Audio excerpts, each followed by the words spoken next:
स्वागत आहे। आज धर्मवीर छत्रपती संभाजी महाराजांचा बलिदान दिवस आहे आणि ह्या बलिदानाच्या दिवसाच्या निमित्तानं आणि त्याचबरोबर राज्याचं अर्थसंकल्पीय अधिवेशन सुरू आहे।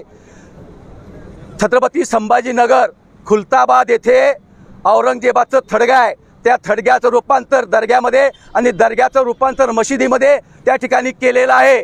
त्या अफजलखाना औरंगजेबाच्या थडग्याच्या भोवती जे बांधकाम आहे त्या बांधकामावर शहनशाह, मुघल सम्राट, बादशाह, आलमगीर, हजरत औरंगजेब अशा नावाचा फलक लावलेला आहे। हजरत म्हणजे सुफी संत, त्याला त्या ठिकाणी संत केलेला आहे। त्या ठिकाणी उरूस भरतो, त्या ठिकाणी सुट्टी दिली जाते। त्या औरंगजेबाच्या कुरुकर्माच्या थडग्यावर गलप आणि चादर चढवली जाते। असुद्दीन ओवैसी, प्रकाश आंबेडकर त्या ठिकाणी येतात आणि त्याच्यावर चादर चढवतात, गलप चढवतात, नतमस्तक होतात, नमाज पढ़तात, अभिवादन करतात। अरे ज्या धर्मवीर छत्रपती संभाजी महाराजांना 40 दिवस अनन्वित अत्याचार करून छळ करून त्यांची हत्या या औरंगजेबानं केली। छत्रपती संभाजी महाराजांचे डोळे काढले, जीभ छाटली, अंगावरची सातळी कोल्ली, हाताची नख सोलली, मीठ मारलं, धर्मांतर करायची मागणी केली, परंतु शेवटपर्यंत संभाजी महाराजांनी धर्म सोडला नाही। धर्मासाठी सर्वात मोठं बलिदान दिलं, त्याचा आज उदो चालू आहे आणि आम्ही आज गप्प बसलोय। हिंदू शांत आहे, शिवभक्त शांत आहे। ओवैसी त्या ठिकाणी जो बोलतोय, अबू आझमी विधान भवनामध्ये गरळ ओकतोय आणि त्या ठिकाणी औरंगजेबचं उदो करतोय। या फुटं उडो खपून घेणार नाही। राज्याचं अधिवेशन चालू आहे, सरकार म्हणतंय, राज्याचे मुख्यमंत्री म्हणतात औरंगजेबाची कबर पुरातत्व विभागानं त्या ठिकाणी संरक्षित केलेलं आहे। राज्याचे मुख्यमंत्री देवेंद्र फडणवीस हे हिंदुत्ववादी आहेत, देशाचे पंतप्रधान नरेंद्रभाई मोदी हे हिंदुत्ववादी आहेत। पुरातत्व विभाग केंद्र सरकारच्या अधिकारामध्ये येतो, काही वाटेल ते करा। औरंगजेब अफजलखानाच्या थडग्यावर जसा बुलडोजर फिरवला तसा औरंगजेबाच्या कबरीवर बुलडोजर फिरवा, ती कबर उखडा आणि अरबी समुद्रामध्ये फेकून द्या।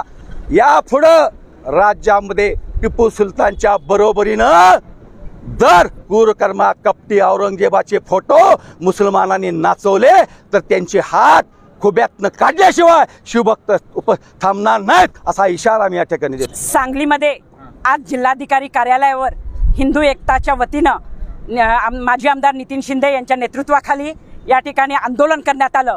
खरं म्हणजे आज आम्ही संभाजीनगर या ठिकाणी जाणार होतो आणि औरंगजेबाच्या थडग्याच्या समोर आम्ही आंदोलन करणार होतो, परंतु आज आम्हाला जिल्हाबंदी केलेली आहे, त्यामुळं आज आम्ही याच ठिकाणी आंदोलन करतो आहोत।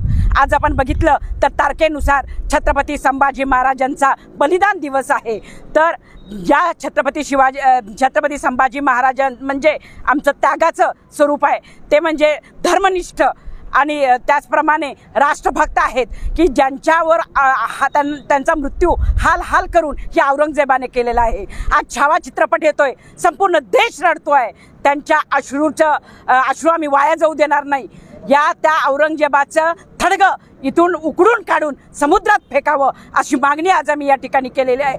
औरंगजेब हा आतंकवादी होता, कुरकर्मा होता, हिंदूंची देवळं ज्यांनी फोडली, हिंदूंच्या मूर्त्या ज्यांनी फोडल्या, महिलांच्यावर अनेक महिलांच्यावर बलात्कार घडले, तर असा जो शासक होता, क्रूर शासक होता, तर त्या शासकाची एक निशाणी देखील आमच्या या परमपवित्र महाराष्ट्रामध्ये आम्ही ठेवू देणार नाही। त्याचं जे थडगं आहे ते काढून समुद्रात फेकून द्यावं अशी आज आम्ही मागणी केलेली आहे।